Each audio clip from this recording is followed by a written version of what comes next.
നിങ്ങളുടെ favourite shows ഇനി ഒരിക്കലും മിസ്സാവില്ല. ഇപ്പോൾ C5 കാണും നിങ്ങളുടെ ഫേവറേറ്റ് ഷോസ് തികച്ചും സൗജന്യമായി. എടാ, തർക്കവും ബഹളവും ഒന്നും വേണ്ട. നീ ആ ബിജുവിനെയും കൂട്ടിയിട്ട് ഡോക്ടറെ അടുത്തൊന്ന് പോവാൻ നോക്ക്. എന്റെ പൊന്നു മുത്തശ്ശി, ഈ ചെറിയ പനിയും വെച്ച് ഡോക്ടറെ അടുത്ത് ചെന്നാലേ ഡോക്ടർ വരെ കളിയാക്കത്തില്ലേ മുത്തശ്ശി? പിന്നെ ഡോക്ടർമാരെ അസുഖമായിട്ട് ചെല്ലുന്നവരെയൊക്കെ കളിയാക്കില്ലേ? ഞാൻ മരുന്നെടുക്കാം. ആ, ചുക്ക് കാപ്പി എന്തെങ്കിലും ഉണ്ടാക്കട്ടെ. ഹോസ്പിറ്റലിൽ പോണോ മോനെ? വേണ്ട, ഇപ്പോഴത്തെ പനിയെ ഒന്നും പറയാൻ പറ്റില്ല. ഒന്നുമില്ല എന്റെ അമ്മേ. കൂടുതലാവും. അതെ. എന്തെങ്കിലും വന്ന് കഴിക്കടാ. വരുൺ, ഇത് പനിയുടെ മരുന്നാ, കഴിക്ക. എനിക്ക് വേണ്ടാന്ന് പറഞ്ഞില്ലേ? ഡോക്ടർ അടുത്തും പോവില്ല, ഇവിടെ ഉള്ള മരുന്നും കഴിക്കില്ല. അതെ, എനിക്ക് കഴിക്കാൻ സൗകര്യമില്ല. നീ പോയേ.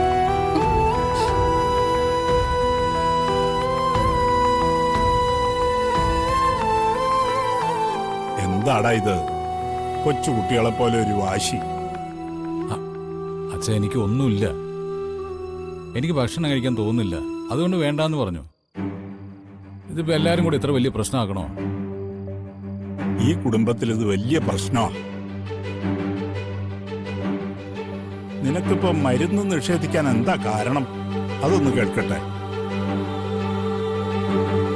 ഞാൻ എടുത്തു കൊടുത്തോണ്ട് തന്നെ. ആണോടാ? അച്ഛാ, മരുന്ന് ഇവിടെ ഉണ്ടല്ലോ, വേണമെന്ന് തോന്നി ഞാൻ എടുത്ത് കഴിക്കില്ലേ? എല്ലാരും കൂടി ഇങ്ങനെ ഓരോന്ന് ചോദിച്ച് ബുദ്ധിമുട്ടിക്കാതെ.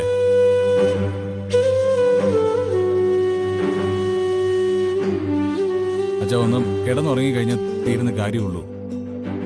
ഞാൻ കിടന്നോളാം. എന്നാ പിന്നെ അവൻ കിടന്നുറങ്ങട്ടെ. മോളെ, ഇന്ന് നീ മുത്തശ്ശിയുടെ മുറി കിടക്ക്. അയ്യോ വേണ്ടമ്മേ. അത് മതി. വല്ല പകർച്ചപ്പനിയോ മറ്റോ ആണെങ്കിൽ അത് മോളും കൂടി മേടിച്ചെടുക്കണ്ട, അതുകൊണ്ടാ. കൊച്ചുകുട്ടിയായിരുന്നെങ്കിൽ പേടിപ്പിച്ചെങ്കിലും അനുസരിപ്പിക്കാമായിരുന്നു. ഇതിപ്പോ അതിനും നിർവാഹമില്ലല്ലോ.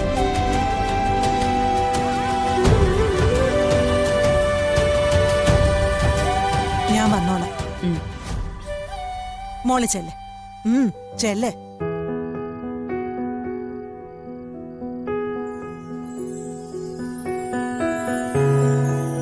എന്താടാ ഇത്ര ദേഷ്യമൊക്കെ? അസുഖം നിന്റെ ശരീരത്തിനല്ല, മനസ്സിന്. അതെനിക്ക് മനസ്സിലായി.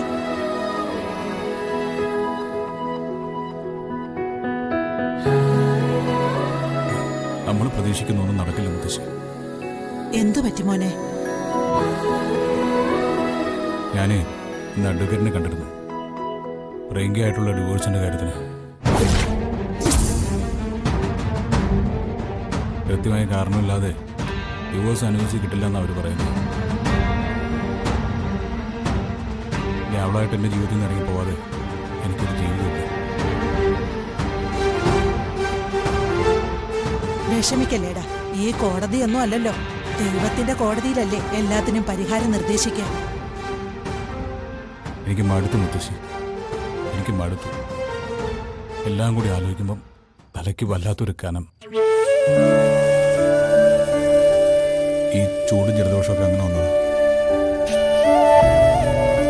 ഭഗവാനെ, എന്തൊക്കെയാ കേൾക്കുന്നത്?